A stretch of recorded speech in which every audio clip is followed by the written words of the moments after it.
étant que ça dépasse largement le savoir. Le savoir, on en a besoin, ça cadre, ça sert de cadre, c'est des choses. Mais c'est plutôt après une façon d'être.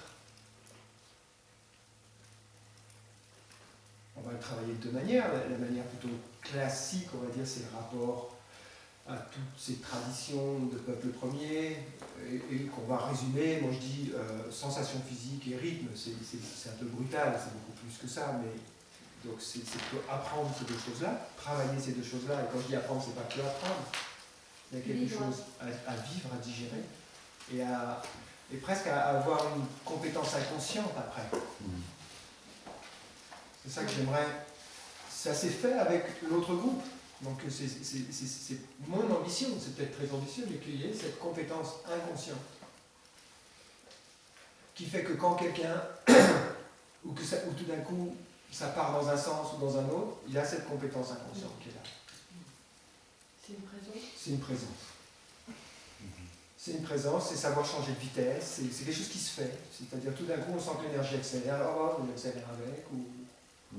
Mais s'adapter. Ouais. Ça, c'est l'objectif. Et du coup, effectivement, il y a un carburant à mettre. Et donc le rituel parlera de ce carburant à mettre. Pour moi, il n'est pas très loin, c'est pour ça que je l'associerai à ça. C'est intéressant au niveau psychologique, mais ça peut déborder largement, de savoir pourquoi on fait les choses. En général, on les fait rarement vraiment pour la joie. C'est vache de dire ça. Je parle pour moi alors. On les fait rarement. On a plutôt des mobiles complètement inconscients. Moi, mon mobile inconscient, par exemple, c'était de guérir ma mère. Et chacun, on a des mobiles plus ou moins conscients. D'être là, ici et maintenant, en train d'apprendre un drôle de truc. Ce qui va être intéressant, c'est de se déshabiller de ces mobiles. Parce qu'à un moment donné, moi j'ai eu beaucoup de temps à m'en déshabiller.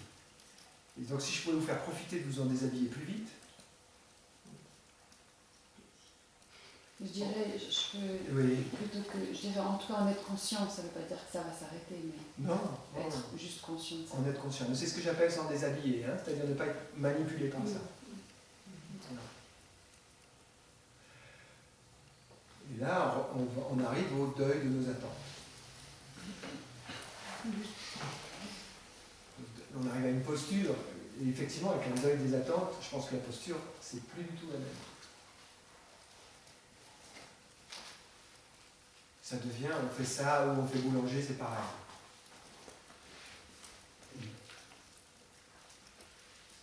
Et là, il se passe quelque chose.